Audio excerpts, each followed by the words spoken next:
Alrighty folks, we got a doozy here for you today.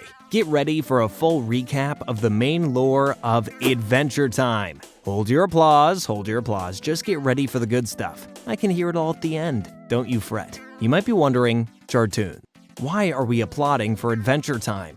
What makes it so different from the other Cartoon Network shows? Well, let me explain. Adventure Time runs a total of 10 seasons, 259 episodes, and even has its own musical movie. You heard me, musical.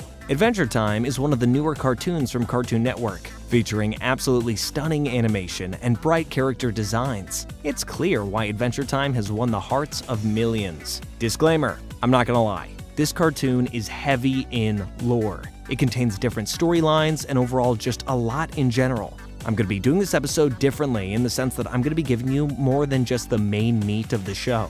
If you're interested in where all the humans went in the Land of Ooo, Marceline's backstory, Simon turning into the Ice King, and the miniseries Elementals that dives into the elements of Ooo, then you're in for a lot of luck. I'll be putting tabs on the different sections of the video so as not to confuse you too much. And some information might bounce around from one subject to another, but never fret. If you're already an Adventure Time nerd, then it won't be a problem. If this is your first time hearing about Adventure Time, then I encourage you to watch the character introduction section first, and then the main meat. After that, feel free to watch the other sections to dive deeper into the show. If you guys end up liking this video, please let me know in the comments. If you'd like to learn more about Adventure Time and all it has to offer, such as Flame Princess's backstory, BMO's creation, gender swap episodes, the Earl of Lemongrab, Jake's parents, and many more interesting side quests that Adventure Time has to offer. Maybe, if you're lucky, I'll talk about relationship episodes so you can get the inside scoop on partner drama. Anyways, back to the task at hand. Here's some context for you. Adventure Time takes place in the Land of Ooo, a magical land where cool things can happen. Finn is our main character, a boyish boy who seems to be the only human around. We'll get to that later. Jake is his dog, who can talk and also shapeshift his body into anything he wants to. BMO is the cutest Game Boy around. We love BMO. He lives with Finn and Jake, and he's always so helpful whenever they're in danger within the house. BMO gets beat up a lot, but it's okay because he always pulls through. Princess Bubblegum is the princess of the Candy Kingdom. She's the person who resembles a human the most. Of course, she's made out of bubblegum. She's super sweet, literally, and Finn has a major crush on her. Marceline is a vampire girl, whose father, Hunson Abadir, is canonically basically Adventure Time's version of Satan. He rules the underworld and deals with the dead. He constantly wants Marceline to take over for him, as is her birthright, but she isn't evil like he is. She is, however, constantly getting into trouble, but has a kind heart and enjoys Finn and Jake's company. Ice King, who is presumably the main antagonist of the show, he's just a lonely guy living his lonely guy life. And by that, I mean he constantly kidnaps the princesses of the show and forces them to date him. For someone named Ice King, he isn't very cool. Gunter is a penguin who's Ice King's right-hand man and wingman. Get it? Because he's a penguin. He'll come into play later, if you're wondering why I included him. Lumpy Space Princess is a super common character who Finn and Jake interact with constantly. She's a lumpy purple cloud who's in love with her own lumps. We love a confident queen. She often annoys Finn and constantly wants him to date her. Lumpy Space Princess talks with a Valley Girl accent and is quite sassy. Oh my gosh, you guys! The Lich, which is a being that represents the inevitable death of all living things. Billy, who is a mighty hero and legend that Finn and Jake look up to quite a lot. The first episode is all about a slumber party at the Candy Castle. Well, of sorts. The episode starts with Princess Bubblegum doing experiments with Finn in the graveyard, trying to bring candy people back to life. The experiment backfires, much like how every single zombie movie starts, and the candy people turn into zombies. In order to cover for her mistake, Princess Bubblegum has every single person from the Candy Kingdom join her in the main candy foyer for a big slumber party. Nice play. Surely they'll never find out. Princess Bubblegum seems very alarmed and tells Finn that if the candy people get too scared, they will literally explode. Because of the panic it would cause, Princess Bubblegum makes Finn royally promise not to tell anyone. Unfortunately for him, Jake doesn't like not being in on the in. Jake consistently pressures Finn into finding out about the information, but Finn distracts him with different games like Truth or Dare, or even 7 Minutes in Heaven, which he makes Jake play with Lady Rainicorn. While these games do distract Jake, Finn gets even more worried when he can start to hear the zombies banging on the door. He creates other games to distract the people, like a dance party, barricade the doors, and a piñata celebration. When the candy people hit the piñatas, zombies, they eat the candy inside of them. Gross. Once Jake and Lady Rainicorn come out of the closet, Jake demands that Finn tell him what's going on. Finn tells him, which also means he breaks his royal promise. This is apparently punishable by death. But since Princess Bubblegum loves Finn, she just makes him solve some math problems instead. I thought of a better one. Yes, 2 plus 2. When doing math problems, Princess Bubblegum realizes the last number to the equation she was trying to figure out in order to return the candy people back to normal, and she succeeds. Everyone is reunited with their respective family members and are happy. Okay, this episode starts off with Finn and Jake goofing off in the Ice Kingdom when all of a sudden they run into none other than Ice King. Ice King is annoyed by their antics and freezes them in ice blocks to take them up to his dungeon. Once there, they find that Ice King has like 7 princesses already locked up in there. The princesses say that Ice King kidnapped them all here to marry one of them, basically interviewing them to see who he would want to marry the most. I'm collecting them all first to be sure I make the right choice. He even reads them books, which are all extremely boring, and they hate that. Finn devises a plan to escape and tells the others to pretend like they're having a bunch of fun. That's hurt. Only for Ice King to join them. But when he does, Finn kicks Ice King and he runs into the cell bars only to pass out. During his dream, he sees the Cosmic Owl, a very important spiritual being, telling him that he's a sociopath and that's why nobody likes him. Ice King wakes up to Gunter and other penguins tickling him. Well, maybe you should talk to someone with more life experience, like Jake. Whoa, Finn, what are you doing? This episode starts with Jake scaring Finn about a vampire story. Coincidentally, it also just so happens to be the night Marceline makes her appearance. After being so spooked by the story, Finn goes downstairs to talk to Jake about it, when all of a sudden, Marceline barges in. She claims that their treehouse is actually hers from a bunch of years ago, and that she's just been traveling and going on adventures since last time she'd been there. After storytelling, much to Finn and Jake's dismay, she kicks them out of the house and into a thunderstorm. This forces Finn and Jake to go house hunting. Home is anywhere where people care about you. And when they finally find an acceptable cave to live in, Marceline shows up yet again, claiming that the cave was also hers from a long time ago. Finn gets pissed and says she can't keep stealing their home, but Jake responds with, "Home is where the heart is." Finn then says it's okay, because Jake is his actual home, to which Marceline claims she can take him too. This absolutely enrages Finn, and he smacks Jake out of her hands. This causes Marceline to turn into a giant bat and start aiming to kill this time. She presumably actually does kill Jake by sucking out all of his blood, seeing that Finn punches her in the face to make her stop, which she claims actually hurt. That actually hurt, Finn. She's impressed by both of them, Finn for actually hurting her, and Jake for somehow surviving the encounter, and decides to let them have their old house back and calls it a gift. In this later episode, we meet Billy, who is Finn and Jake's #1 hero. The episode starts with Finn and Jake doing as they do and saving someone. Aw, my pleasure, ma'am. After they save the person, they find a sword that just so happens to be Billy's old sword. Upon trying to lift it, they find his cave and are super excited to meet him. They have a long chat about how Billy doesn't use violence anymore to fight evil. He urges the boys to try and not use violence, since evil will always return no matter what. This puzzles the boys, as they've never not used violence. And also, Billy is known for his brave, violent acts. After a whole day of trying not to use violence, the boys prove to be unsuccessful. All of a sudden, they see an old lady being beat up by a large swamp giant. Finn decides he's had enough of being non-violent and saves the woman by defeating the swamp giant. Finn and Jake go back to Billy to share the good news of what he did by using violence. This old lady is alive because of these.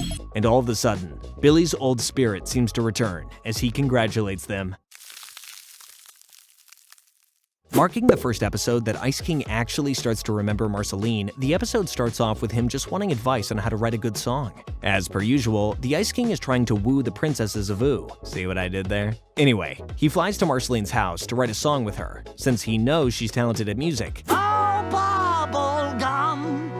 I really need someone. During their riding, the Ice King asks Marceline for a hug, which she gives him, and he misinterprets this and tries to kiss her. This causes Marceline to fling him away and question if he actually doesn't remember who he is. Duh, you don't remember anything, do you, Simon?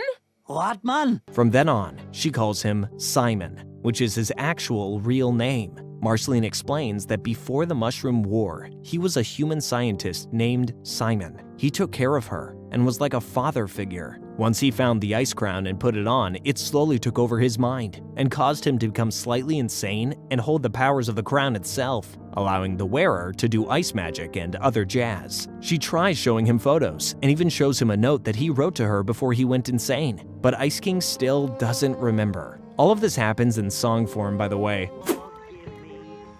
What is going on in there? Ice King is silly.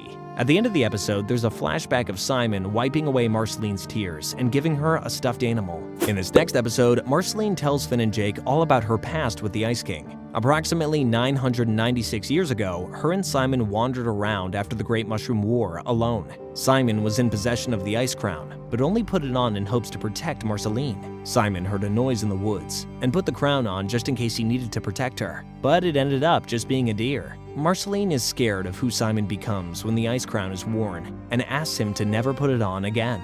Mute.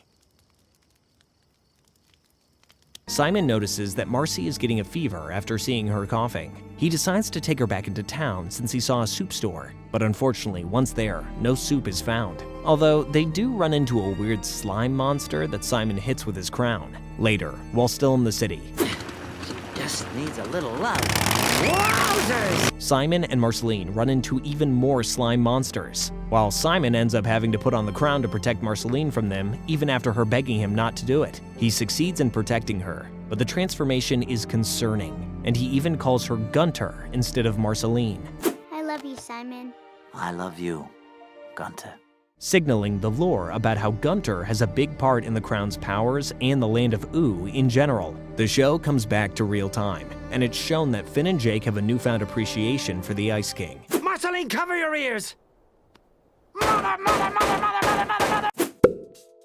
After crashing a secret wizard meeting and an anti-magic creature, Bella Noche, being summoned, Ice King loses his powers and becomes Simon again. He steals a magic carpet and flies back to the Ice Kingdom to enter his secret library, where his normal clothes, notes, and research were held. He finds an old photo of young Marceline and calls her right away, asking for her help. He wants to create a time machine so that he can go back and be with Betty before he dies from not having the power of the Ice Crown. Since he's like a bajillion years old, he needed Marceline's stuffed animal, Hambo, since he needed an object with great sentiment to be destroyed in order to create the portal. After the portal is created, he sees Betty and tells her how sorry he is.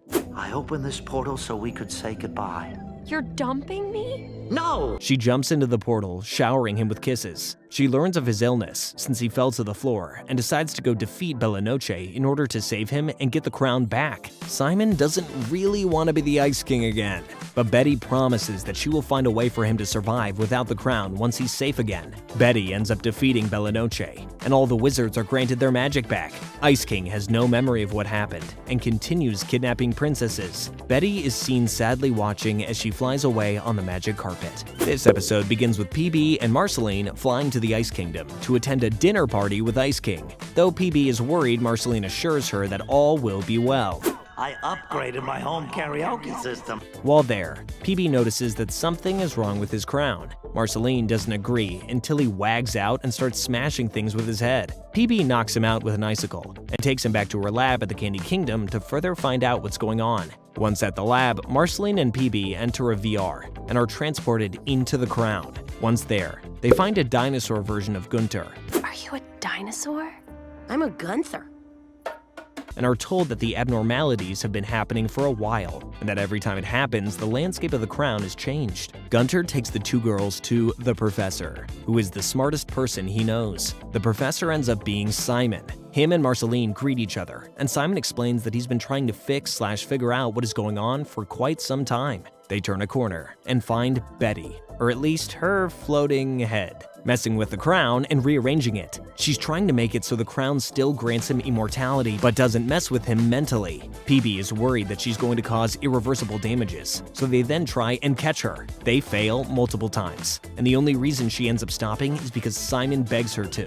She remembers who she is and kisses him, apologizing for all that she has messed up while trying to fix him. Peebee is happy because the crown begins to stabilize itself, and because of this, begins to push foreign entities out of itself. The episode ends with a satisfied Ice King, thinking that the dinner went wonderfully, It's like her data left a shadow print on the circuitry.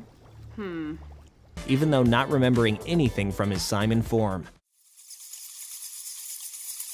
Alright, starting off the Marceline episode strong is Henchman. We already met Marceline, and as of right now, she kinda has been a jerk, messing with Finn and Jake, kicking them out of their homes, and all that jazz. In this episode, Marceline is seen being extremely rude to her henchmen. So rude, in fact, that Finn asked to take his place because he feels so bad for the guy. Henchman for life means henchman for life. While her henchman Finn is asked to do a lot of things that seem morally wrong. Except they aren't. She sucks the blood out of a guy's bow tie, much to Finn's relief as he thought she was going to kill him. She leads an army of the undead into the kingdom, Sorry, Finn. which ends up just being a performance for a little kid's birthday. And finally, she orders Finn to kill a plant that looks super cute, but ends up being a menacing monster. This is when Finn finally realizes that behind Marceline's scary exterior, all of her deeds seem right and even friendly in hindsight. I'm not falling for your junk anymore, lady. Jake, on the other hand, is convinced that Marceline is evil and has put some evil vampire spell on Finn since he's wrapped around her finger. Jake wants to kill Marceline to save Finn, even after Finn tries to explain that she isn't evil. So Finn devises a plan to make it look like Jake does kill her to make him stop being suspicious of their friendship. It works, and they agree to hang out later. This episode begins with Finn learning of Marceline's rocky relationship with her father through her song about him stealing her french fries. Finn decides it would be a good idea to summon her father from the Nightosphere so they can work things out, without Marceline's consent first. Once in Ooh, her father tries sucking the souls out of everyone he comes into contact with, one being Gunter, which he claims is the most evil soul he's encountered in Ooh. He's unsuccessful. Keep your crummy soul. Meanwhile, Finn is trying to stop him, and Marceline is trying to get her guitar back. Finn ends up fighting Abadir, and successfully slashing his head shows his true form, and all the souls that he's stolen from Ooh. After Marceline gets her guitar back, she starts to leave, seemingly uninterested and angry with her father. Finn, not knowing what else to do, starts playing her recorded song about how hurt she was that he stole her fries. This causes Abadir to actually talk to his daughter about his mistakes in wronging her. They have a touching heart-to-heart, and during this, Finn sends him back to the Nightosphere. What's with that pocket on your shirt? Oh, Jake's in here. Sup, Jake? This episode is part of a two-part series. The episode begins with Finn and Jake being locked up inside the Nightosphere with no remembrance as to why. What's up with this? Sick. They go on a journey to find the Teller in order to ask Abadir if they can leave. While waiting in a line that seems like it lasts forever, spirits start dying left and right, That's us! Yay! No! as if they were there to try and ask Abadir any type of question. Finn and Jake follow the smoke that was killing them back to where it came from, and realize that they were suddenly inside Abadir's house. Abadir appears and tells them that nobody is allowed to leave the Nightosphere.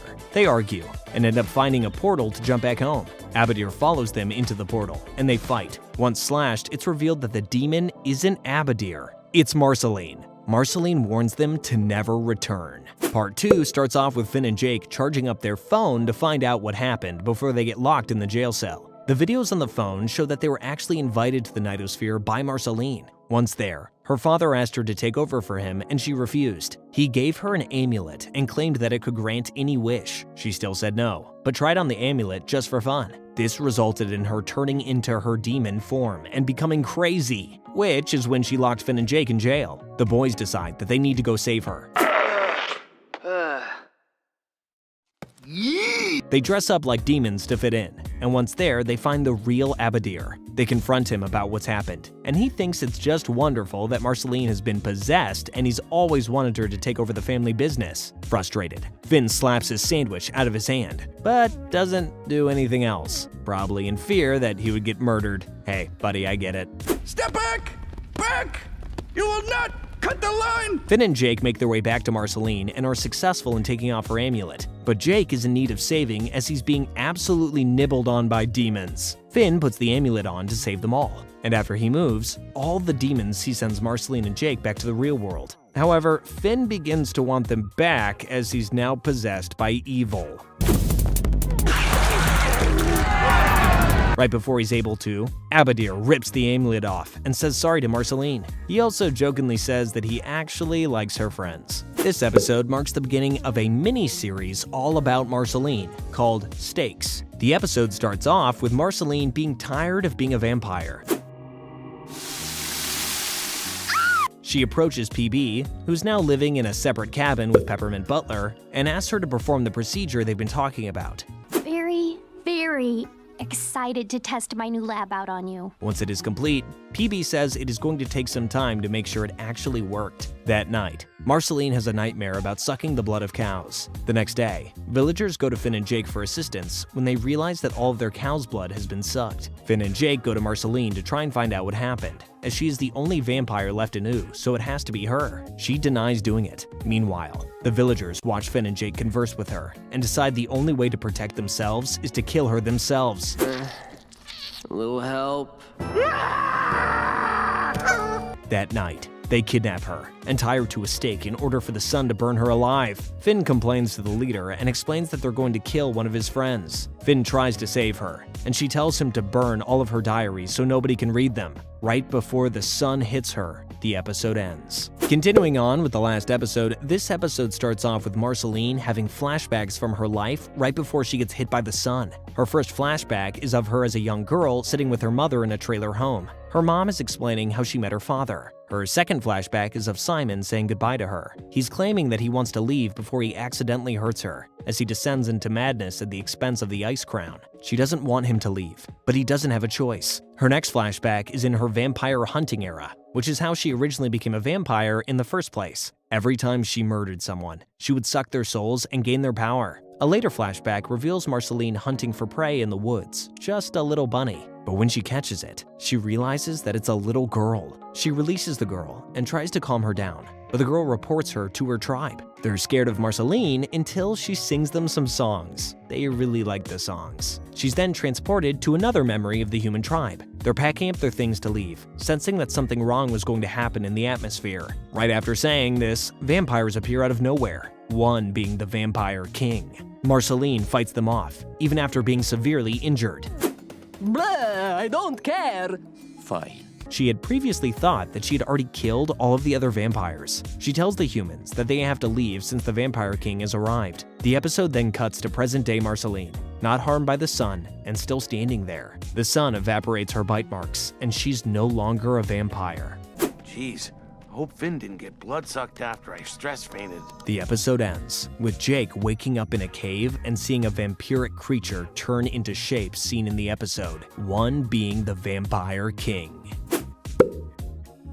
The vampires are awakened in their cave and are confused as to how they are alive. They remember Marceline killing them, but they claim that it feels like a dream. With arguments on where they should reside, they all end up splitting up, deciding to go their own ways in this new life. Jake finds Finn and Marceline and asks them about the vampire activity. Marceline is confused, as she has killed all of these vampires a long time ago, and they all go back to PB's cabin. Once there, PB says that the only remainder of what happened to Marceline is the essence that they sucked out of her, which upon looking for it has gone missing. Upon seeing a sketch of the Vampire King that Peppermint Butler drew, she goes back into yet another flashback, this time of her battling the Vampire King. Right before she's about to stake him, he bites her neck, resulting in her also being turned into a vampire, thus preserving his species even in death. Back in real life, Marceline demands that they all start preparing for a battle with the vampires. When she eventually finds the Vampire King, he claims that he's now just eating normal animals like everybody else. While having this conversation, Marceline sucks the soul of the vampire who gave her the power of flight. She was tired of not being able to fly anymore. The Vampire King tells her of the Empress's plan to take over the Ice Kingdom. Marceline quickly goes off to rescue Ice King, who is her Simon. I could have snapped and done you all in at any time. The fourth episode in the miniseries starts with the Empress hypnotizing the Ice King to do whatever she asks of him. I'm Empress, my darling, my great eternal love. How can I serve you?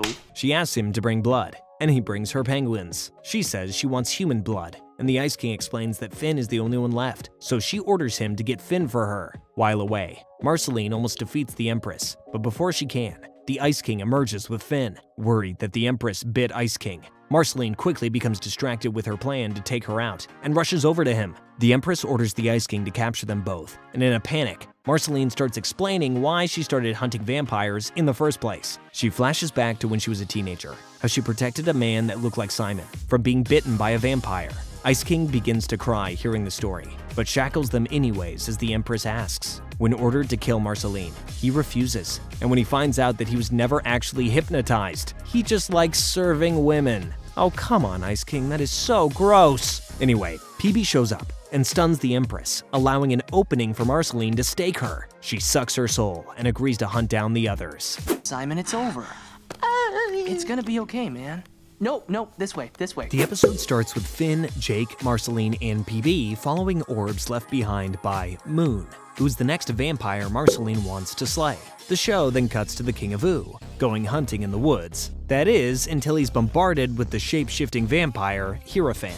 The vampire demands that the King of Ooh tell him where Marceline is, and after being scared to death, they draw a map for him. Hierophant shows up to the cabin and asks to be let in by Peppermint Butler. May I come in?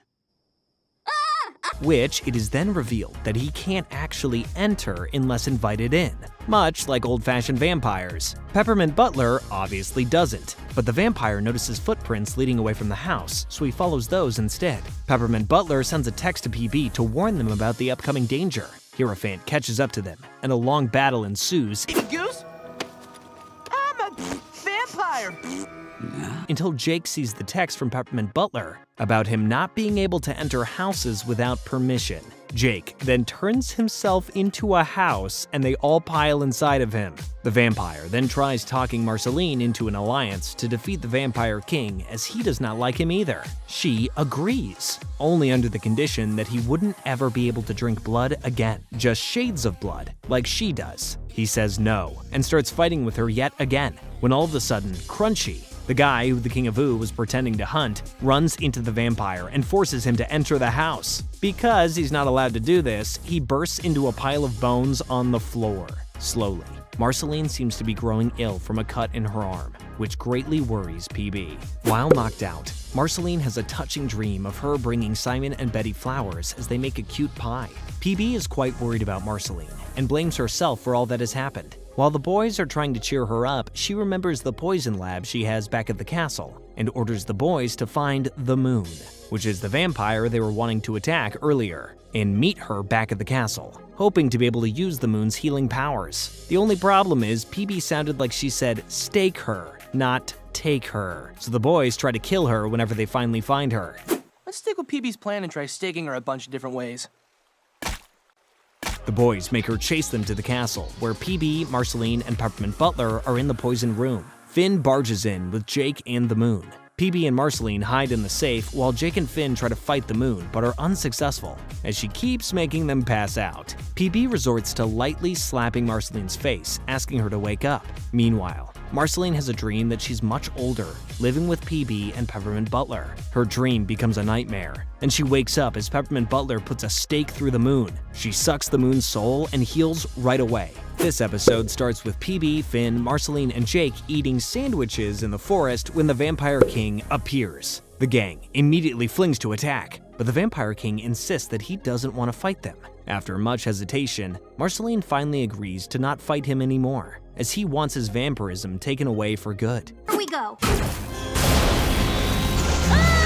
They are successful in taking out his vampire liquid, and he turns into a normal lion. PB orders Peppermint Butler to take the essence and bury it somewhere, as it is extremely dangerous. But before he's able to do it, he's accidentally knocked over by Jake in his sleep, and it explodes into the land of Ooh. The last episode of the Stakes miniseries starts with Marceline refusing to fight the vampires alone. After the vampire essence escapes and turns into a big version of a lion, the others want to fight, but Marceline seems to be over it. She claims that fighting vampires has only led her to bad endings. Getting rid of her vampireness led to even more bad. And surely trying to fight another dark cloud of vampire will be bad too. Not even Finn and Jake are able to convince her to join the fight. While Marceline sits back and waits out the fight, Ice King shows up. She's excited to see him and only ever references him as Simon. See our Simon and Marcy section of the video to learn more about their past. She gives him a hug and is amused by him, saying that the reason he showed up was because he saw all the fighting and felt left out.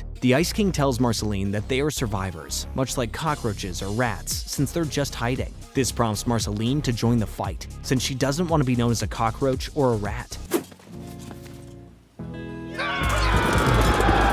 She joins the fight, sucks up all the vampire energy, rendering her a vampire once more. Her friends help her back to her original home, and she talks about how she doesn't mind being a vampire anymore, as she has become more mature and grown up. Also, super important side note, during the battle, the citizens of the Candy Kingdom overthrow the King of Boo and get PB back as their ruler.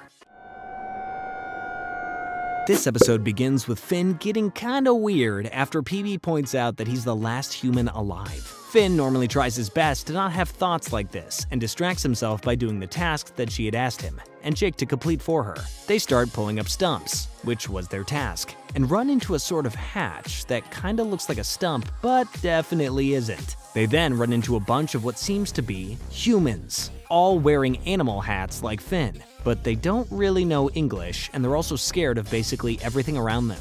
One of these humans, who names herself Susan, is more responsive than the others, so Finn and Jake take her outside so that she can see the sun. She's captivated by almost anything, and after seeing her enjoy a marshmallow, they decide to take her to the Candy Kingdom so that she can eat more sweets. Once there though, she tries eating the candy people, specifically Peppermint Butler. Finn instructs her to not eat the ones that talk, but she takes this as, you can eat them, just not Peppermint Butler. We won't eat Red Stripe Man. Only everyone else. This then turns into a massive problem, as she goes and tells the other humans that there are delicious candy people in the Candy Kingdom for them to eat. Finn and Jake warn PB of the oncoming danger, and she devises a plan to try and make the candy people scary. But this doesn't work, as they're just too cute to ever be scary. I mean, look at that face. Because the humans are not scared by the candy people, a battle unfolds with some of the Marshmallow Kids thinking that they can defeat the humans with fire, resulting in them catching on fire. My people! The humans take off their now on fire hats, only to reveal that they're actually mutated, with gills and fins. Finn wonders if Susan is also a mutant, as she didn't take off her hat. But before he can,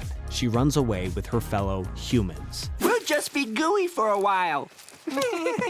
In the beginning of Wake Up, it is shown that Jake is hanging out with Prismo, which must happen often as they seem pretty buddy-buddy with each other. Eventually, Jake makes it home to find Finn in deep thought, contemplating his dad and his newfound knowledge that he's being held in cosmic prison Citadel. Jake decides to ask Prismo for guidance, and they both teleport to him. He says that the only way to get Finn's dad is to commit a cosmic crime. He then tells them to bring him a sleeping man without waking him up. It proves to be difficult, but the two manage it to get it done. Once the sleeping man is safely in the time room, Prismo explains that the only reason he exists is because of the dreams of the sleeping old man. Waking him up would essentially kill Prismo until the old man goes to sleep again in about 1,000 years. Killing a Time Master is a cosmic crime.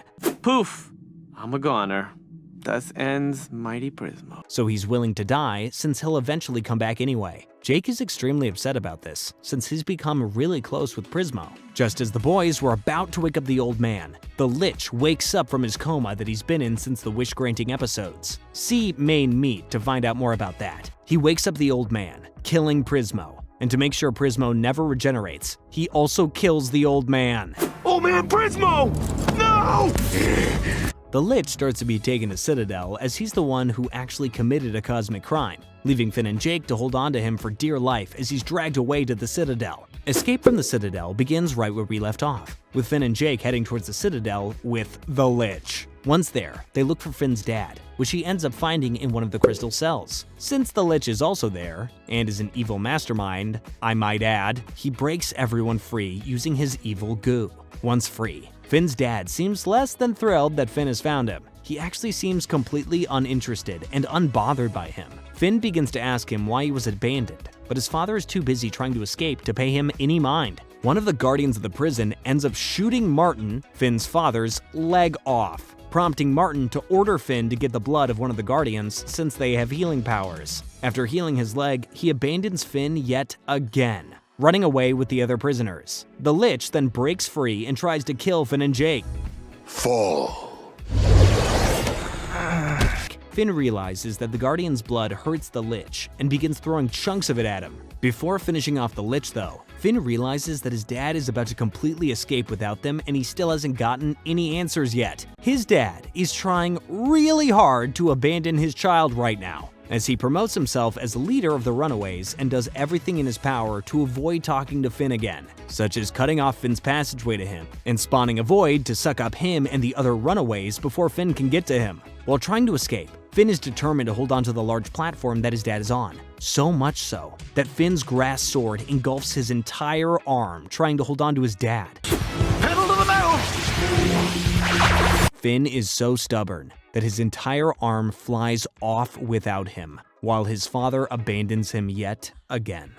Hey, what about air? Finn falls into the water, and while there's a small part of the Guardian's blood touching his nub of an arm, and a tiny flower grows, Jake drags a sad Finn out of the water. He reveals that the Lich actually turned into a baby man and appears harmless. Finn and Jake then give the baby to Tree Trunks, who is an adorable old lady elephant. There will be more on her if we make another Adventure Time episode. Don't forget to like and subscribe, and maybe we will. Part 1 of the mini-series Islands. This episode takes place after Pre-Boot and Reboot that I mentioned in the main meat section of this video. For a brief recap, Susan attacked Finn and Jake after her head got banged up and an electronic chip in her malfunctioned. Anyway, the episode begins with a human ship flying onto the shores of Ooo looking for Susan Strong. It only responds to Finn though, as it's programmed to recognize humans. Finn finds Susan and apologizes for attacking her with his grass arm. She apologizes as well, since she was the one who started it, and he tells her about the ship. Susan investigates what's going on, and has a feeling she needs to go back to wherever she came from.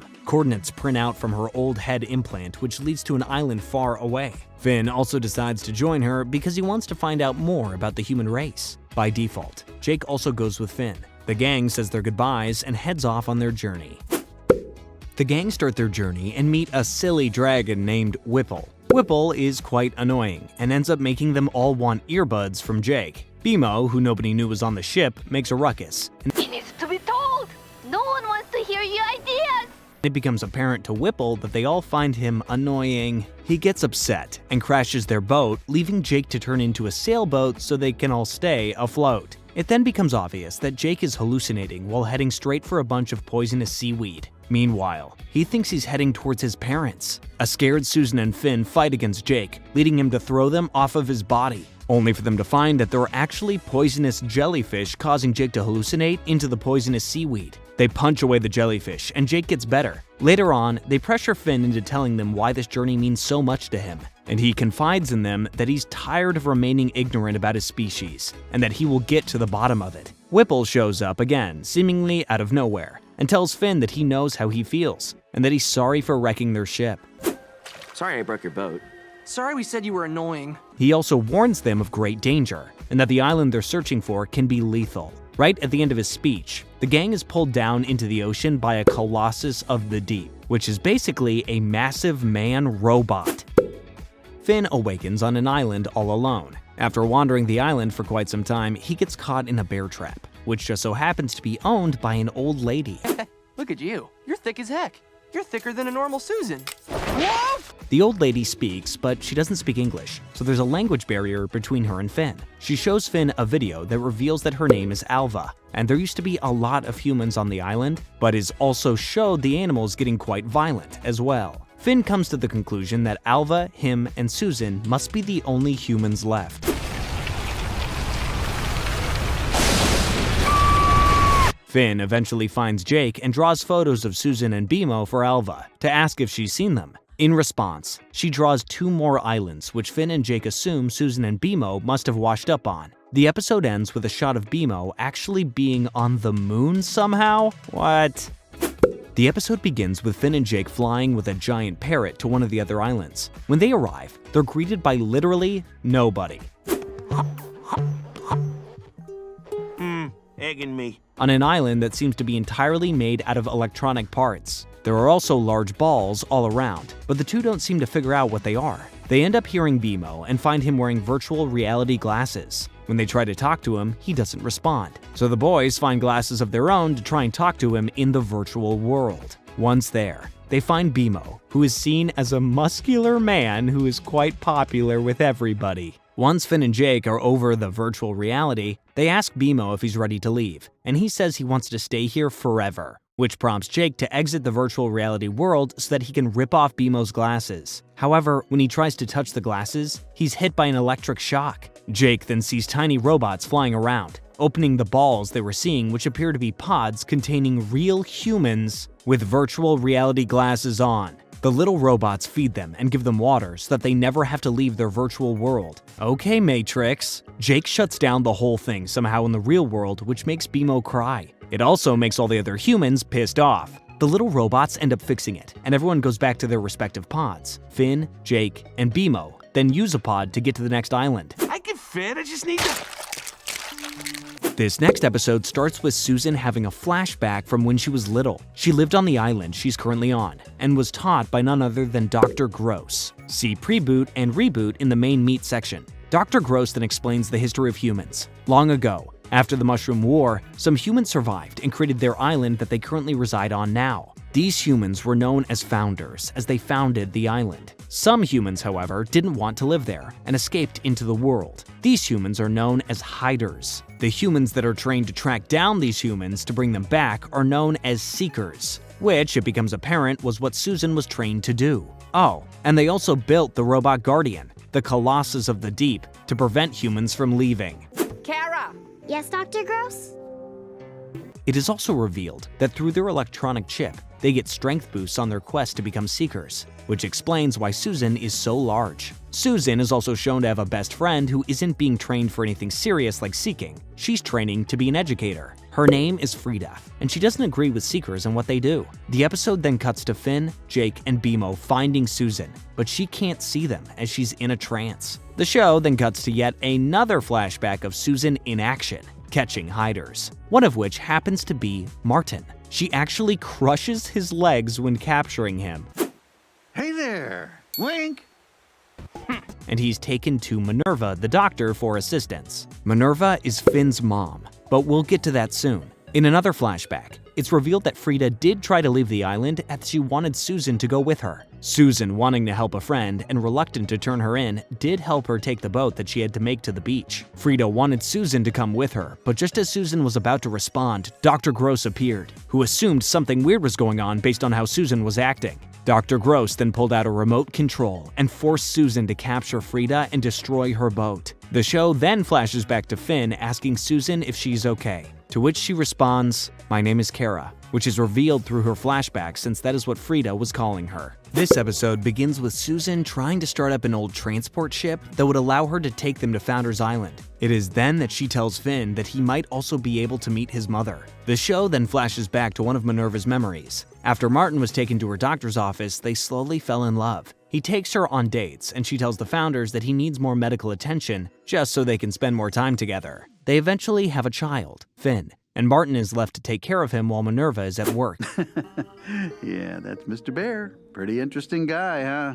One day, Martin's bad deeds catch up with him, and he's chased by an angry widow, who he swindled by exposing them to the Seekers. Martin has no choice but to jump on a raft with baby Finn, leaving the island. He ends up having to push Finn out to sea while he fights the Colossal Deep in order to get away. In real time, the gang is headed for Founders Island. I'll be back for you.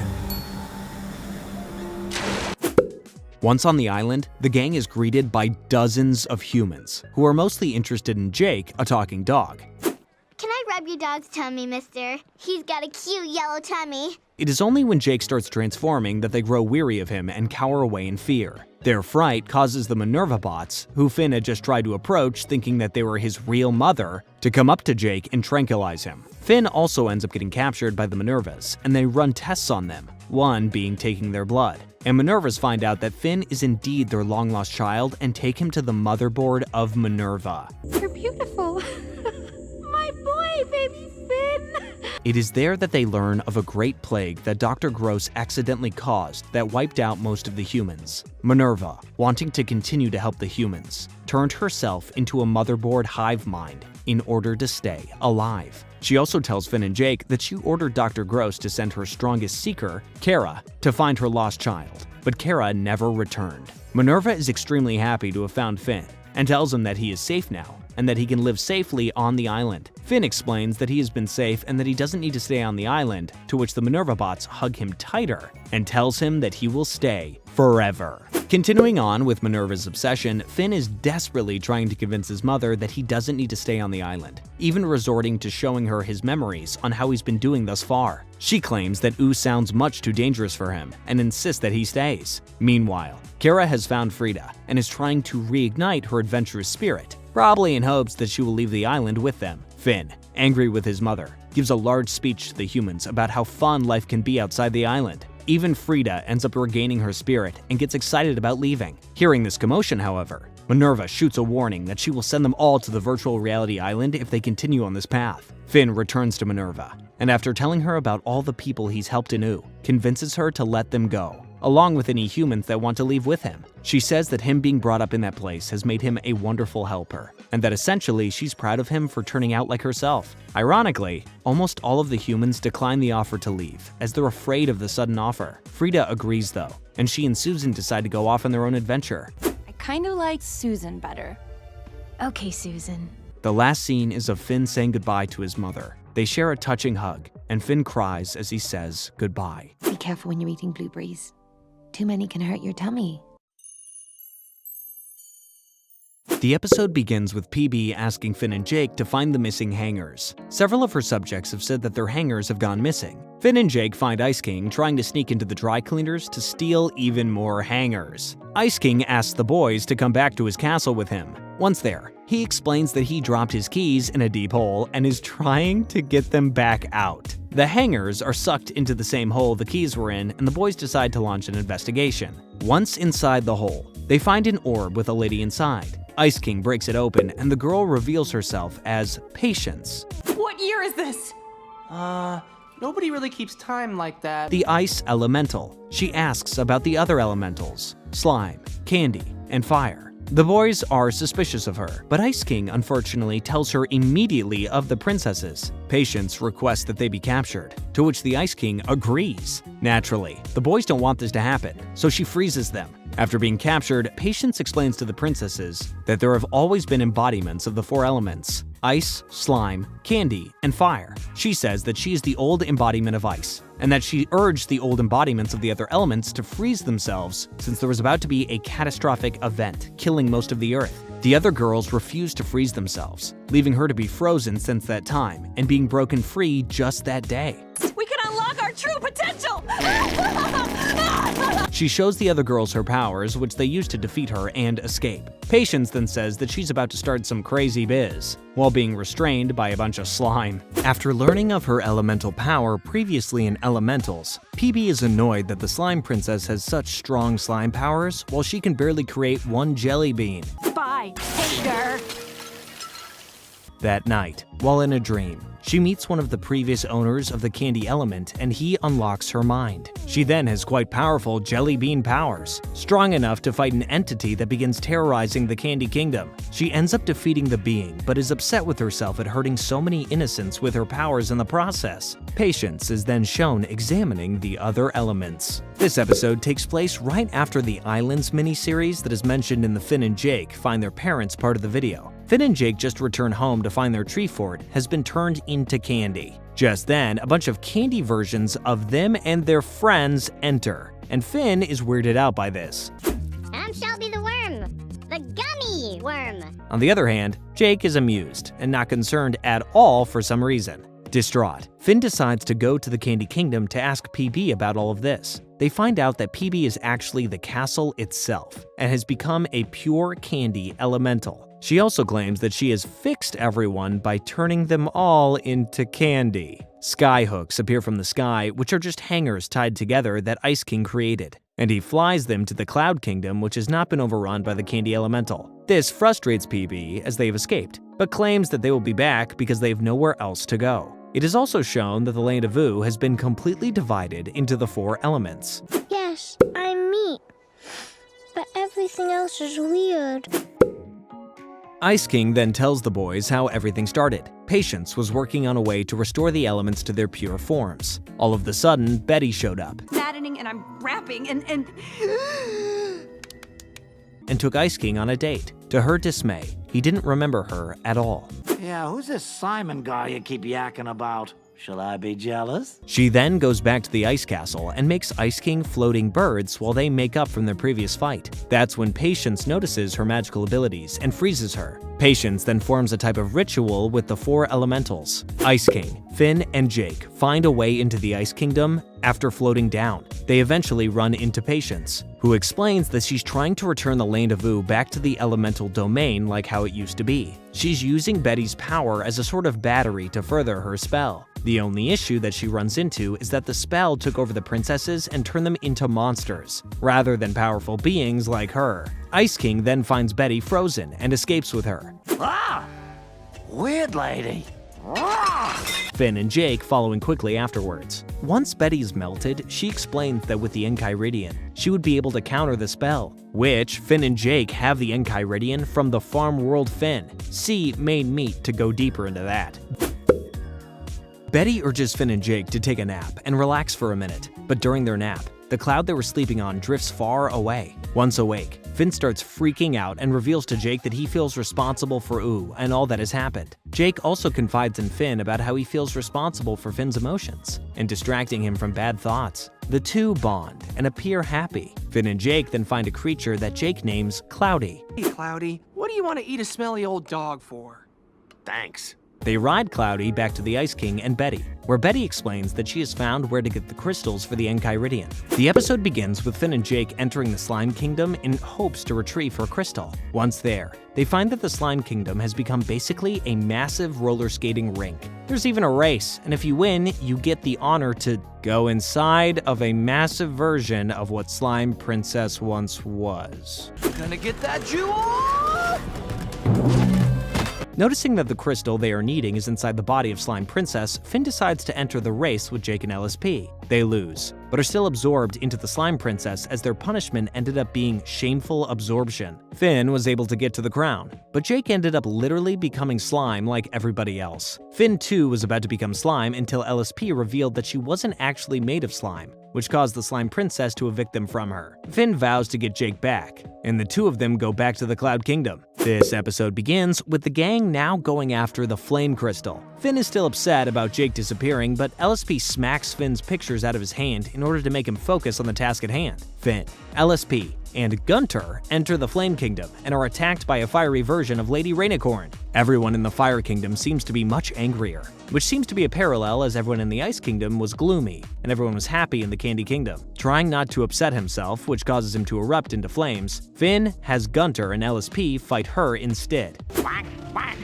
I can't. She's like family. And eventually are greeted by Cinnamon Bun, who refuses to take them to the princess. Eventually, the three make it into the remains of the Flame Kingdom. They find a dragon that has the flame crystal in its teeth. Thinking that the dragon must have eaten Flame Princess, Finn attacks, only to find out that the dragon itself is Flame Princess. During the fighting, Finn gets really upset, leading him to become Flame Finn and getting violent as well. LSP ends up getting really upset and mentions how the people in the Candy Kingdom don't act like this. This then causes the Flame Princess to announce an attack on the Candy people. All of the Fire people approach the Candy Kingdom in violence, even Fire Finn. Is this the end? Finn almost stabs PB as well, until LSP grabs a chunk of her gum and rubs it into Finn's face in order for him to remember himself and all the good times he had with her. LSP tells Finn that he can't stab someone he loves. Finn ends up remembering and returning to normal, grabbing PB's gem in the process. As the battle goes on, PB ends up turning all the Flame people into candy, even Flame Princess. As this happens, Finn takes her gem as well. Betty and Ice King show up on their magic flying carpet and ask for the gems. Finn hands them over, but instead of rescuing them from the Candy people, Betty laughs menacingly and flies away. That's sweet. Continuing on with the last episode, Finn and LSP end up running away from the approaching Candy People / transformation. Finn finds out that LSP must be immune to the elementals because she is yet to be affected by even a singular one, to which LSP claims that she didn't pay attention in class when learning about Lumpy Race. Meanwhile, it is revealed that Betty doesn't plan on using the Enchiridion to rescue Ooh. She plans on using it to rip a hole in time and space so that she can go back in time to before Simon ever put on the ice crown. Maybe I can even stop the mushroom war. Preventing him from ever going insane or becoming the Ice King. Ice King is weirded out by her and wants to talk about what's going on. He ends up kicking the Enchiridion during her spell, You turn this off and we can talk, maybe?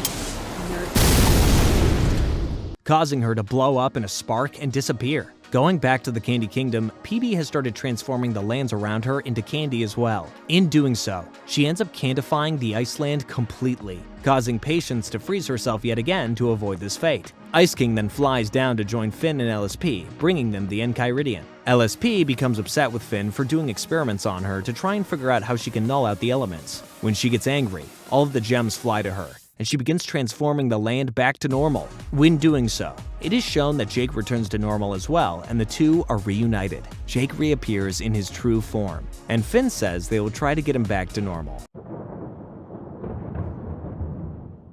This episode introduces the Enchiridion, which is a very important book that will be used later in the plot. The information on where the book resides is gifted to Finn after he rescues Princess Bubblegum from a silly event. It's supposed to only be given to someone who is a true hero of righteous power. Finn and Jake set out on a journey to retrieve the book, and are given many challenges along the way. During Finn's last trial, he's told to squash an ant, refusing since the ant is not evil. It's just a neutral being. He wins the ability to find the Enchiridion. Finn is then given the book over a cute picnic with the book's caretakers. Jake, this party is so crazy! This episode begins with Finn, Jake, and Princess Bubblegum all meditating together. While meditating, Princess Bubblegum has an alarming vision of a dark figure. She panics and tells Finn and Jake to come with her while she checks on something, also giving them protective gems to guard them against the evil figure she ends up taking them to, the Lich. The gems are said to be able to protect against possession or evil spirits that the Lich might inflict on them. Princess Bubblegum explains that the Lich is a very powerful creature that tried destroying all of Ooh. The only reason he's captured is because Billy defeated him and placed him in the amber that he now resides. Then, all of a sudden, a snail comes out of Finn's backpack, and not being protected by a gem is possessed, and makes a crack in the amber containing the Lich. He escapes, and Finn is given Billy's old gauntlet, the same one that he defeated the Lich with the first time. Me too. While Finn is chasing down the Lich, Ice King constantly pesters him, trying to get his approval to marry Princess Bubblegum. Look, I wrote her name all over my arms and legs.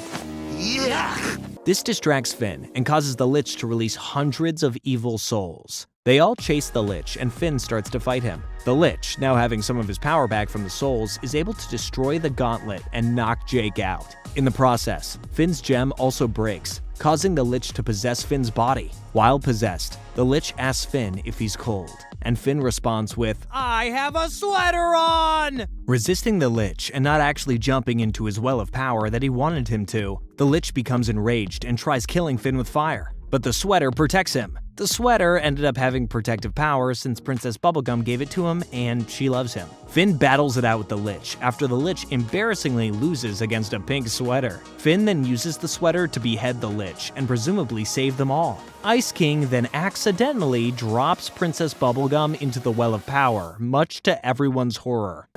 Oops, I've got the dropsies. Continuing on with the last episode, Princess Bubblegum was dropped into the Well of Power. The episode starts off with Princess Bubblegum being treated at the Candy Hospital with Finn and Jake right by her side. She doesn't look to be doing so well and looks like a piece of chewed up gum. The Ice King tries to explain that something weird happened when dropping her into the well, but Finn is so mad at him for letting it happen he doesn't listen to him. After being stabilized, Princess Bubblegum almost looks gray, and everyone can tell that something is off with her. Jake is much more suspicious of her. She set her entire room on fire when she didn't like Jake's song and dance, Jake!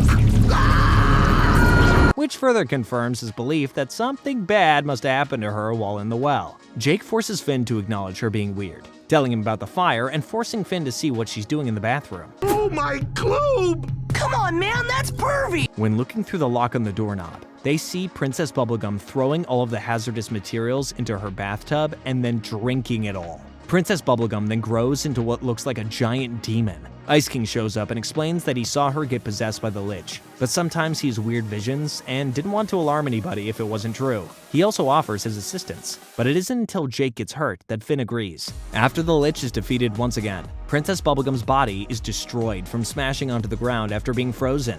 The doctors try to put her back together, but are slightly unsuccessful. When she returns, the doctors announce that while they were able to somewhat save her, as a lack of enough bubblegum pieces, she is now 13. Oh, dang it! Well, I'm out of here. Goodbye, everyone. This episode starts with Finn having a bad dream about the Lich attacking Billy. When he wakes, he tells Jake, and they both decide to go tell Billy of their nightmare. When they reach Billy and explain what happened, Billy asks them if they want to help him kill the Lich, to which they both agree. They start collecting all the gems from the different princesses.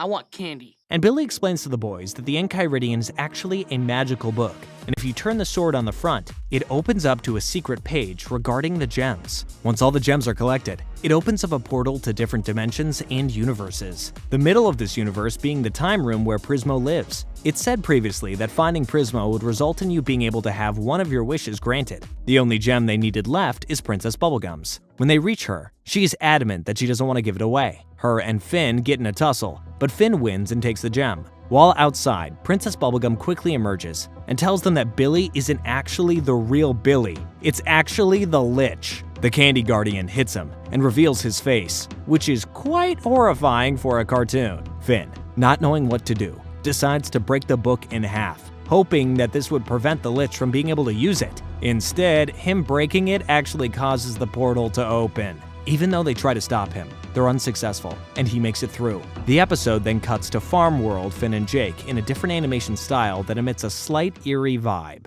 Continuing on with the last episode, once Finn and Jake enter the portal, they see the Lich ask Prismo for something and he vanishes. They shortly after find out that he wished for all of life to cease to exist. Panicking, Finn wishes that the Lich never existed. The show cuts to the farmland version of Finn again. Farmland Finn needs money for his father, and while searching, he finds Ice King's crown of all things, still attached to Ice King/Simon. After taking off the crown, Finn wants to put it on, but before he does, that farmland Marceline shows up and says that he can't do that, and that a simple human cannot wear that crown. She also tells a tale about how Simon used the crown to save everybody from destruction after the Great Mushroom War. In doing so, he prevented a large bomb from hitting, but also died. Because the crown's master died, it sent ice to cover the earth for 400 years. Ever since then, Marceline has been watching over Simon's body and the crown to make sure another human doesn't put the crown on. As per usual, Finn doesn't listen to those he doesn't know/trust and takes it away. Marceline chases him down and begs him not to put it on.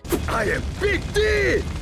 Woo! But when conflict arises, he ends up doing it anyway. Continuing on yet again, when Finn puts the crown on, he uses his newfound power and accidentally sets off the bomb from the Mushroom War. Horrible images pass, and he's only able to save his family. Jake?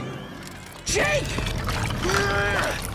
Meanwhile, Jake, Prismo, and Cosmic Owl have a hot tub moment where they're rapping and having a grand time. When encouraged to use his wish, Jake wished for a sandwich and said that he's sure Finn will be fine. It isn't until the TV they're watching Finn from becomes unmuted and Jake realizes how much danger Finn is actually in. Jake, being too scared to make a mistake, takes Prismo's advice in wishing to change the Lich's wish from destroying all life to Finn and Jake being returned to Ooo. The two land back at the Candy Kingdom and life is not all dead. Take the sign off when you tell me where you hid Daddy's crown jewels. In this later episode, we find out about Finn's past lives and also get a hint at how old Princess Bubblegum actually is. The episode starts by showing a scary ghost lady that Finn keeps seeing. He tells Jake, and Jake says Finn needs to go into his vault to find out who the scary lady is. Finn's vault is basically his repressed memories that he doesn't want to think about. Because Finn doesn't want to open his vault, with the help of BMO, Jake hypnotizes him into remembering. Once inside his vault, Finn sees his past lives, a blue comet, a butterfly, a pink glob of goo, and finally, a girl, the ghost lady, riding a white tiger. It's revealed that the ghost girl's name is Shoko, and Shoko also seems to be someone who does almost anything for some cash. Shoko gets a job from a gang to steal Princess Bubblegum's amulet. She goes to the Candy Kingdom, pretends to get hurt by the gang, and gets rescued. While in the care of Princess Bubblegum, Shoko confides in her how her parents sold her arm, and Princess Bubblegum seems upset by this. Shoko actually starts to really like Princess Bubblegum because she seems to be one of the only people who actually cares about her. PB begins to trust her so much that she lets Shoko help create one of the Gumball Guardians. After they are created, PB gives Shoko a mechanical arm to replace the one stolen from her. Shoko is extremely sad because she knows if she doesn't steal the amulet, she will be killed by the gang. She ends up stealing the amulet off PB's neck in a panic after being caught by one of the Guardians. Are you okay, Princess? Jeez, you're so loud! The Guardian zaps her, and she falls into a green river of toxic waste. PB tries to save her, but there's nothing she can do. Finn then wakes up and calls PB, saying that the past needs to be reconciled. Suddenly, it flashes back to Shoko crawling out of the toxic river and crawling to a tree sapling, the same tree that Finn and Jake live in. When PB arrives at their treehouse, Finn digs up the floorboards in the kitchen, What was that? Oh, no. Doc, dang it, Finn. revealing Shoko laying there, handing him the amulet. He gives it to PB and says that he is Shoko. He also confronts PB about the fact that she's actually a bajillion years old, not 19, to which she just nervously laughs. This episode begins with Finn buying a grass sword from a sketchy man after his sword starts to not work anymore. He's told multiple times that the sword is cursed, as it cuts too perfectly. It also ends up literally fusing to his arm. Finn only starts to believe these allegations, though, when he has a weird dream about the sword completely taking over his body and causing him to deteriorate in the wind. Finn goes back to where he found the sword and is told that he will suffer an eternal curse, that the sword will never leave him. Finn is completely fine by this, and the sword morphs back into his arm. The wizard that cursed him is upset that Finn is fine with the grass sword arm thing, but Finn is unfazed. Plus, once he accepted the sword, it became much easier to wield. In this episode, we find out about Orgolorg, a cosmic entity who is shown to be as old as the Lich. Orgolorg is said to be the breaker of worlds and is obsessed with destroying entire planets. The episode starts off with Gunter and the other penguins in Ice King's care wanting to throw a party. To achieve this, they put a sleep grenade in Ice King's cheesecake and force him to eat it. All right, maybe just another teeny corner. During their rager, Lumpy Space Princess arrives and during an epic walrus race gets attacked. Gunter has to save her, and in doing so, he slams into the wall, and a massive green brain appears to come out of his head. He begins having flashes of different images, a comet, and what looks to be Abe Lincoln. Gunter goes down to his basement and cuts wood carvings out of different symbols. After doing so, he somehow connects his mind to them and transmits to what appears to be a swampy planet. It is here that we learn of Orgolorg's past. The Grandma alien claims that Orgolorg used to be a very powerful cosmic entity that would prey upon worlds. When the Catalyst Comet was around, he sought to absorb it, but Abe Lincoln ordered him to be hit down instead. In doing so, he fell to Earth and transformed into Gunter. Meanwhile, Gunter's mind energy is projected onto the planet, and all the aliens start screaming in fear. Gunter sees their frightened expressions and hears their screams, which snaps him out of his trance. He decides to smash the wooden fingers that he had created, but in doing so, he starts to remember his life on Earth before meeting the Ice King. Eventually, Ice King wakes up and gets upset with Gunter about him smashing wood all over the floor. Little does he know who he's actually dealing with. This later episode shows a new election to see who the people of the Candy Kingdom want in power. PB doesn't even campaign because she's worried about an oncoming comet that she notices in the sky. She is their creator and assumes they will be smart enough to vote for her, especially considering that everything she does is with them in mind. Her opponent, King of Ooh, is quite convincing, however, and marks a lot of her own people to turn on her. After the votes are counted, it is found that PB has been voted out of power. She contemplates if maybe she made them to be too stupid, but she's also outraged at her being blindsided by her own people. You're a dillweed secretary, and you're probably some dillweed I've never met! She moves away with Peppermint Butler to an old shack she says her uncle made a long time ago. Before she leaves, she tells Finn and Jake to stay near the Candy Kingdom to watch after her candy people and make sure that they are safe. While Finn and Jake are wandering around, a purple hue starts to cover the sky, which is caused by the oncoming comet. Finn and Jake search for the King of Ooh so he can address the city and calm them down. While searching, they find someone messing with PB's spaceship. They charge the intruder but are shot with a laser gun. Eventually, Jake knocks the intruder over only to reveal Gunter? Gunter has a huge blue brain and he's also able to talk. Meanwhile, it's shown that the King of Ooo is a horrible leader, as he still has yet to even try to calm down the candy people. The episode ends with PB going outside to get some fresh air and seeing something blow up in the kingdom in the purple sky. Continuing on with the last episode, Finn and Jake find their way into the spaceship that is now taking off and are confronted with Gunter's true form, Orgalorg. After telling Orgalorg that they could definitely beat him in a fight, he sends them flying through space. Finn ends up slamming into his father, Martin, in his giant moth spaceship thing, who is talked about in the parent section of this video. Martin explains that he can't actually control the moth and it goes where it wants. The moth, coincidentally, starts flying directly towards Orgalorg. Orgalorg, meanwhile, starts absorbing the comet. Finn jumps into Orgalorg's mouth to try and stop what's happening / free the comet from absorption. The comet tells Finn that if he wants, he can start a new life altogether. That Finn used to be the comet in a past life, the one that crashed into Earth, confirming the information from the vault we mentioned prior. Finn says that he's put a lot of work into his life now and wants to see it through. Martin, on the other hand, gladly takes the offer and is transported to another state of being with his moth. This upsets Finn, as he is tired of his dad always running away. You burn enough bridges, the only direction to move is forward. Orgalorg, Finn, and Jake are flung back to Earth and are unharmed. And because of falling back to Earth, Orgalorg is transformed back into Gunter.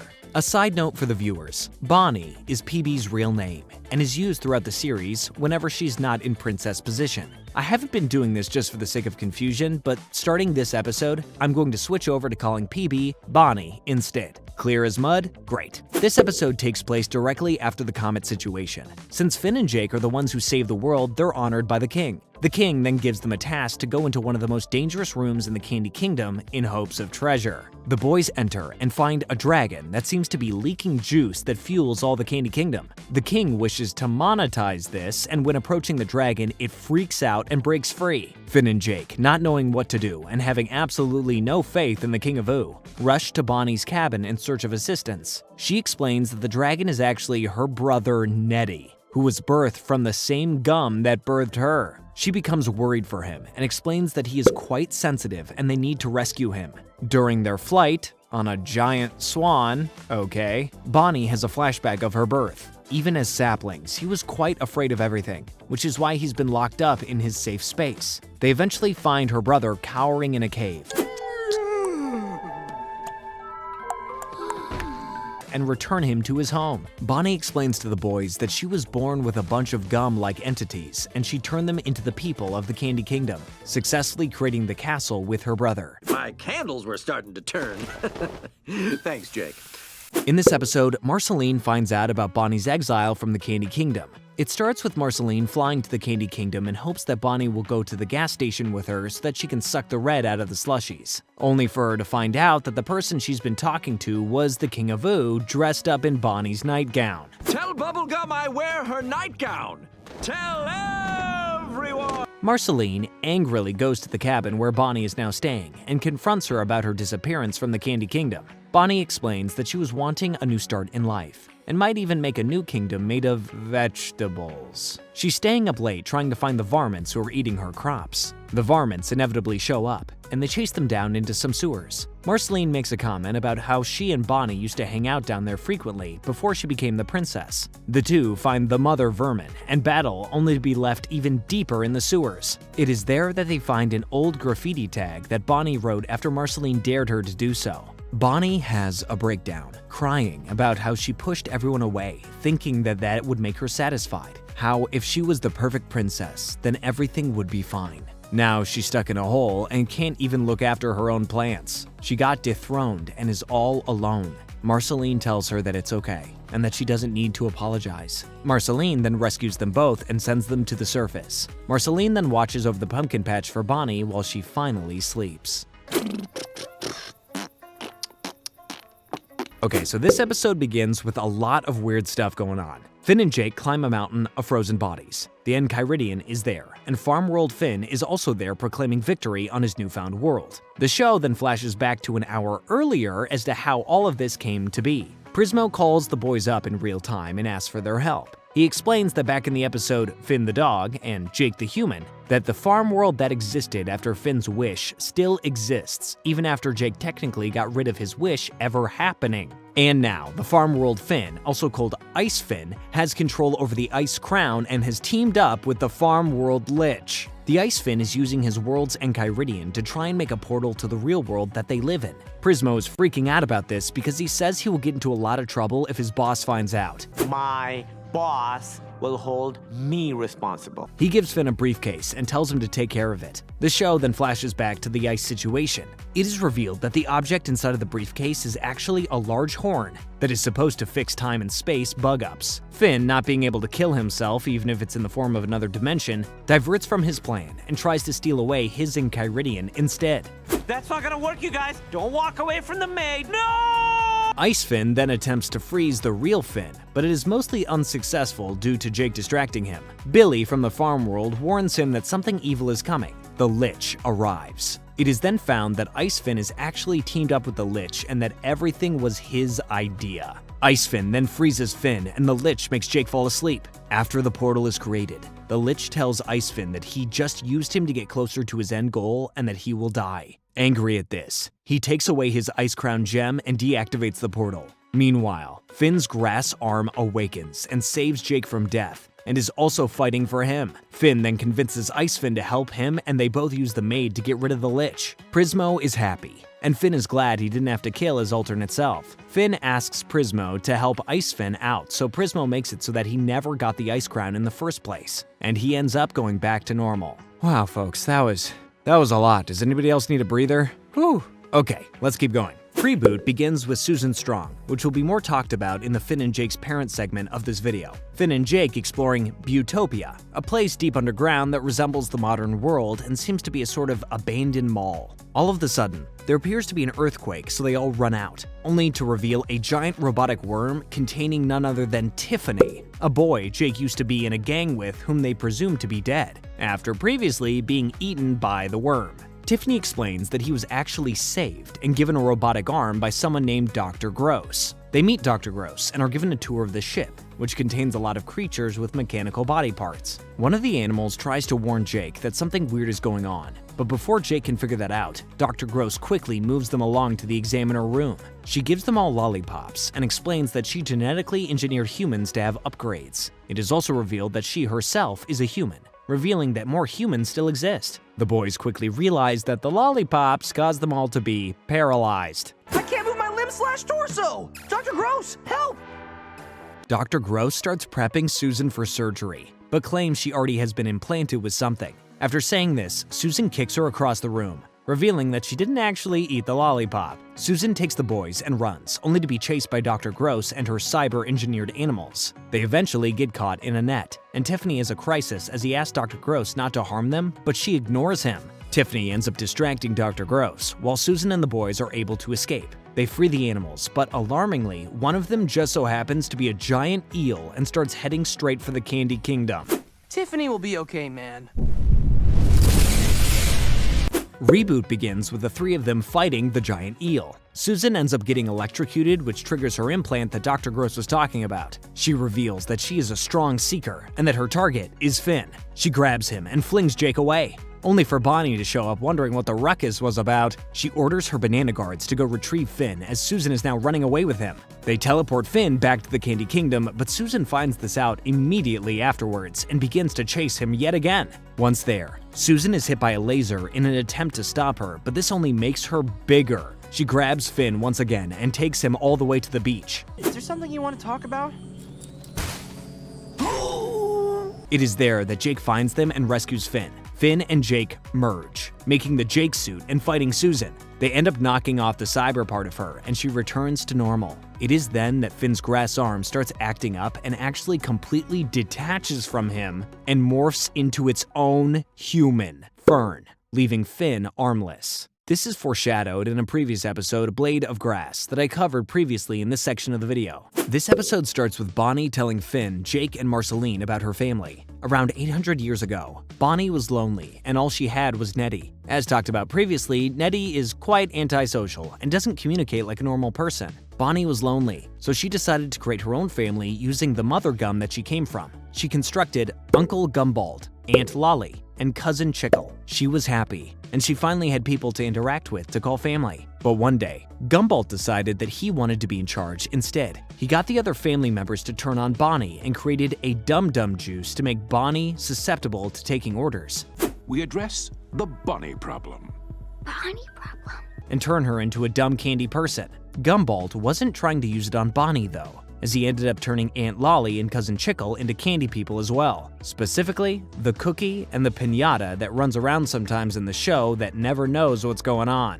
Bonnie overhears their meeting about turning her into a candy person, and she confronts Gumbald. He then tells her that he's going to fix her as well and her dumb brother Nettie. Bonnie gets defensive and gets out her trusty pea shooter to protect Nettie and herself against Gumbald. She shoots it at his Dum Dum juice and it gets all over him, turning him into the stupid bowl of punch character that is seen in previous episodes. The episode then goes back to current times. Bonnie notices that BMO's gauntlet has Gumbald's symbol on it. She starts flipping out and asking BMO where they got it from, and BMO responds with, "Him. I got it from the person on the gauntlet." The episode then ends. It is revealed that Gumbald has created his own kingdom, Gumbaldia, with him, Lolly, and Chickle being normal again. PB instantly declares war and preps the Candy Kingdom as such. Finn and Jake, not wanting conflict, travel to Gumbaldia to try and call it off. After rescuing Gumbald from a fall while he was showing around their island, he presumably decides to call off the war. In celebration, they dump juice from a celebration bucket all over Finn and Jake and tell them to go home and give PB a big hug from them and call off the war. Once Finn and Jake get back to the Candy Kingdom to alert PB of this, she instantly knows that they've been hit with the juice and wipe them off. Peps? She then angrily declares that the war is most definitely still on. Come Along With Me is a 50-minute special for Adventure Time's last episode, a touching story on how it all ends. The episode starts off with two friends, Beth and Shermie, who live roughly 1,000 years after the outcome of the Great Gumball War. They find a mechanical arm and decide to take it to the King of Oo to find out where it came from. It is then revealed that their King of Oo is none other than BMO. After seeing the arm, BMO tells them a story about the end of Oo. Back in real time, PB has declared war on Gumbaldia and plans on going through with it, even though Finn and Marceline strongly advise her against it. Finn is scared of losing his home, and Marceline doesn't want to relive a war as she lives on hundreds of years ago, and has had trauma ever since. They are unsuccessful in their wishes, and PB still plans to go through with the war. That is, until Finn uses a magic potion that makes them all, Finn, Jake, PB, Gumbald, and Fern, go into a dream type of world. Finn's ultimate plan was to have them hash it out in a place where they couldn't actually hurt each other. PB is upset at first with him. PB and Gumbald don't want to come to a stalemate, and argue basically the entire time they're in the dream world. Don't run away from happiness. I'm gonna fix you. No. It's only after PB relives Gumbald's life that she understands how horrible it is to be a dumb candy person, and that she treated him horribly for so many years. Meanwhile, Fern has a crisis after him and Finn finally defeat one of their monsters from the vault. It's the creature that has been latched onto alternate Finn that's been making him grassy. The only problem is, once they defeat it, he no longer has a body, so he slowly dies for the rest of the show. Anyway, moving on, they all wake up, and PB apologizes to Gumbald for all that she has done to him throughout the years. He accepts her apology, and they're about to hug it out until Aunt Lolly trips him and it's revealed that he was actually holding Dum Dum juice. Meaning, after all that they went through in the dream world, he was still planning on essentially killing PB in the real world. Aunt Lolly does make peace with PB, and the war is called off. Everyone assumes that all is well, until a massive red baby man alien comes through a portal and into Oo. Okay, I'm not an expert, but this seems bad. You ain't kidding, Shrubs. The episode then shows a flashback of Simon and Betty talking about Golb, the manifestation of all chaos throughout the universe. Golb causes chaos everywhere, considering that's what he's made of. He creates monsters, and overall a lot of unease throughout the Candy People. PB orders her banana guards to fall back, and everyone starts running around like crazy. Also, side note, when Golb showed up, so did Normal Man. and all he said was, "We dogged up for real." It is then revealed through Normal Man that Betty was trying to summon the powers of Golb in order to revert Ice King back into Simon. Oh, it's Weird Lady. Hey, lady. While trying to convince her to stop being weird, Ice King, Finn, and her fall into the mouth of Golb, and he begins digesting them. While digesting, they get reverted back to their most original forms, and Simon returns with normal Betty. They're happy.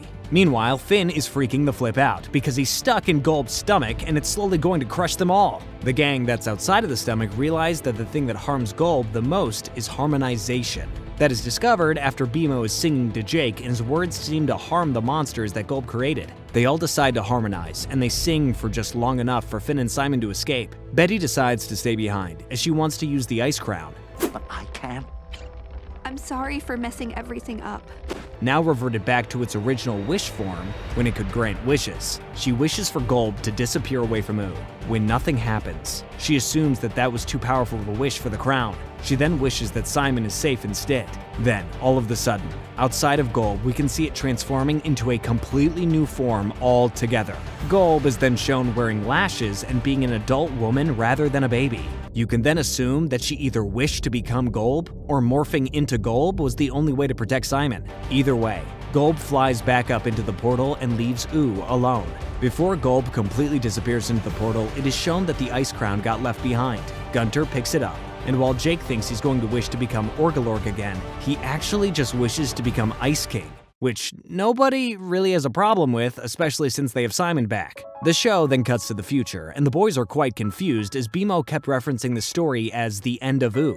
But nobody really died and nothing catastrophic happened. Their questions aren't really answered though, as BMO continues on with the story. He talks about how his friends lived out the rest of their lives. It's also shown that Finn buries the remainder of Fern in the spot where their old treehouse used to reside. It got blown up in the war. With the knowledge about the tree that supposedly grew a sword on top, the boys go to that place and climb the massive tree. He then holds up the sword just like Finn has done in every single video introduction, and the show ends. It then shows Finn and Jake talking to a massive hole in the ground who asks if they want to hear a song. They say yes, and the hole sings the iconic "Come Along With Me" song that has been playing in almost every outro of the show. There is then a long montage showing everyone growing up and living out their best lives. Side note, I think it's up for interpretation, but personally, I believe that BMO kept saying that it was the end of Ooh because it was the end of all of his friends as he knew them. They all grew up and are gone now, so BMO is the only one left to tell the tale of the end of an entire era. Side note, Marceline and PB totally smooch. The ship is confirmed.